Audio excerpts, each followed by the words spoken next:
Hello everyone, how are you all doing today? Welcome to my channel, Manika's Study Box. In the first part of this video, we dealt with the graphical representation of motion and the graphs were of distance time graphs.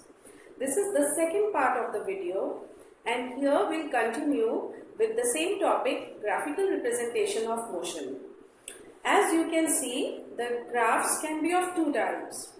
They can be distance type graphs, which we dealt in the first video.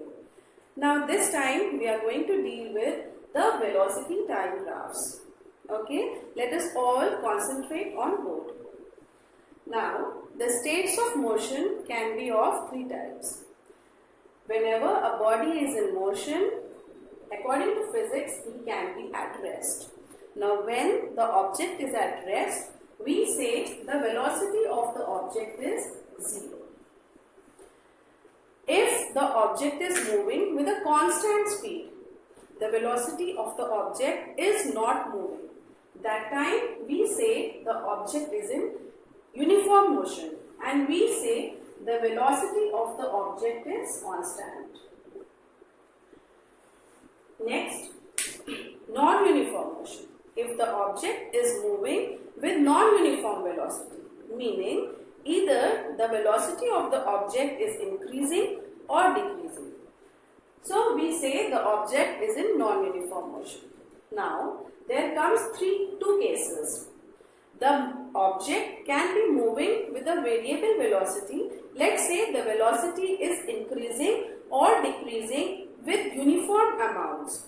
Then we say the acceleration is constant and such type of motion is called uniformly accelerated motion. For example, when an object falls freely,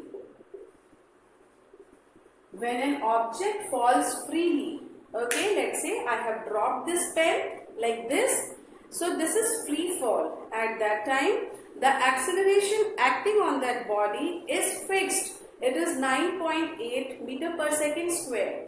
It will not change from body to body. It will be the same for a pen or a stone or anything else which is even bigger than that. So we say that it is moving with a constant acceleration. Now let's say there is a car which is moving in a busy street. Then because the driver is applying accelerator or brakes time to time and the velocity increases or decreases multiple times and with non-uniform rate. It changes with non-uniform rates. That time we say the acceleration is non-uniformly accelerated. So such type of motion is called non-uniformly accelerated motion and here acceleration is variable. It keeps changing. For us, we will be dealing only with three graphs. At rest, velocity constant and velocity is changing but at a uniform rate. Like for example, free fall. So A is constant. Only three cases we deal in graphs. Now, the first type of graph when the object is at rest. Now, because this is velocity time graph, so we show velocity on the y-axis and time on the x-axis. If the object is at rest, we have written v is 0. So, clearly because velocity is not there, object is not moving, it is stationary. So, the speed time graph will be just a line coincident with the x-axis or the t-axis. Here velocity is 0. Next, if the object is moving with a constant velocity, let's say the velocity is constant at 5 meter per second, then how do we say, how will be the graph? The graph is not changing with respect to time. See, the velocity is not changing with respect to time. So, it's a line parallel to t-axis. Here, the velocity is fixed at 5 meter per second. Okay, so we write velocity is constant. This type type of motion is known as uniform motion. Next, if the velocity is changing with equal amounts, so the acceleration is constant. So velocity is changing with equal amounts means velocity is proportional to time. Velocity is proportional to time. Okay, as the time increases, velocity also increases with equal amounts. So we say it will be a straight line inclined to the t-axis. This is how the velocity time graph for non-uniform motion but acceleration constant will look like. This is called uniformly accelerated motion. Now we'll see what are the formulae that we learned from the graphs of VT motion. Please note down all these things in your copy.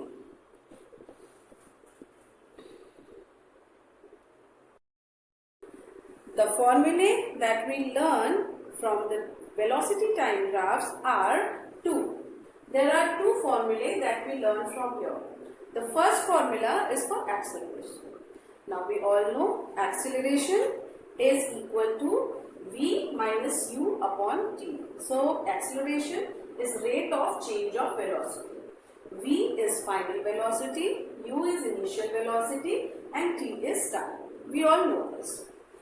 Now because on the graphs we have the points, we can't use this formula.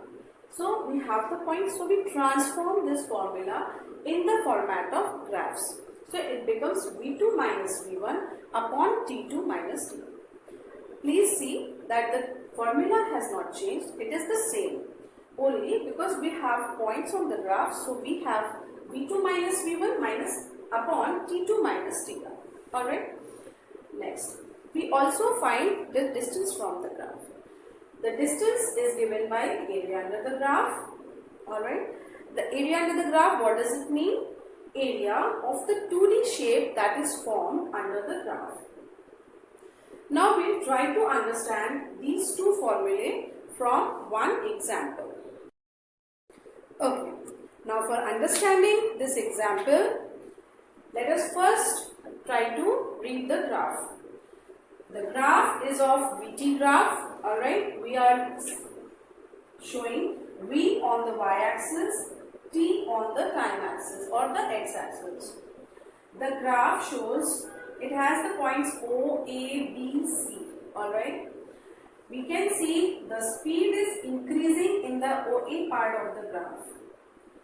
The speed is constant in the AB part of the graph and the speed becomes constant at 6 meters per second. Next, the speed decreases in the BC part of the graph.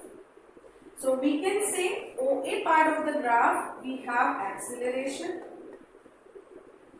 In the BC part of the graph we have retardation. This is very important to understand. Although the formula for acceleration and retardation is the same. Retardation is nothing but the negative acceleration. When we apply brakes, the car undergoes retardation. Alright. Now, the graph is for total 1 to 12 seconds. The maximum velocity that has been reached by the car is 6 meters per second. Now, we have to find out acceleration of the body.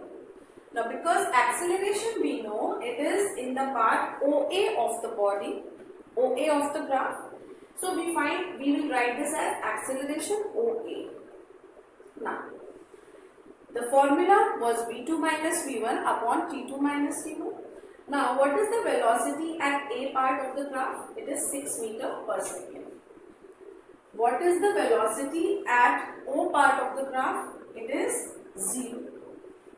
What is the time at A point? It is 4 seconds.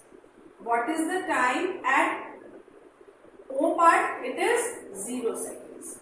So we get 6 by 4, or if we cancel this, we get 1.5 meter per second square.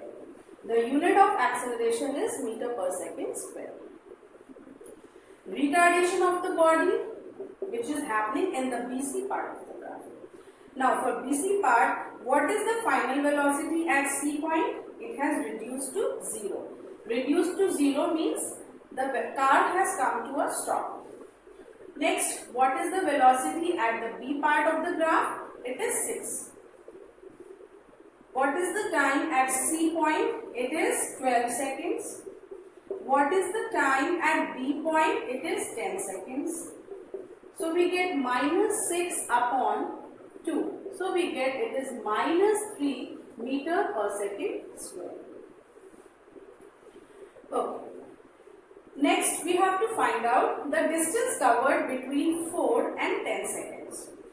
Now, between 4 and 10 seconds, for distance covered, we had the formula area of the graph under the line where we have to find the distance. So, under AB, we have this shape covered. What is this shape? If you observe this closely, this shape is a rectangle. We know the area of rectangle is given by length into breadth. So what is the length here? Is it 6? Yes, it is 6 from 0 to 6. What is the breadth here? It is 10 minus 4. So again it is 6. So total distance covered is 36 meter. I hope you understood this area of the rectangle. Now suppose it is asked, you have to find the total distance covered under this motion. Alright, whole journey of the car. So because we know this shape OABC, this is what shape in maths? This is a trapezium. Now what is the area of trapezium? The formula is half into height into sum of parallel sides. So half into height. What is the height of this trapezium? This is the vertical height. So it is 6. What is the sum of parallel sides? It is, see here, the side on the upper part is only of 10 to 4, this one. So this is 6 plus, what is the other parallel side? 0 to 12. 0 to 12. So it is 12. Next, we can cancel this. So this is 3 into 18, which is 54 meters. So the total distance covered by the object is 54 meters. This is how we find the distance from the velocity time graph, and this is how we find the acceleration or retardation from the VT graph. I hope the concept is clear. This kind of questions you get for your all CBSE based exams or tests. Okay, thank you so much for watching the video patiently.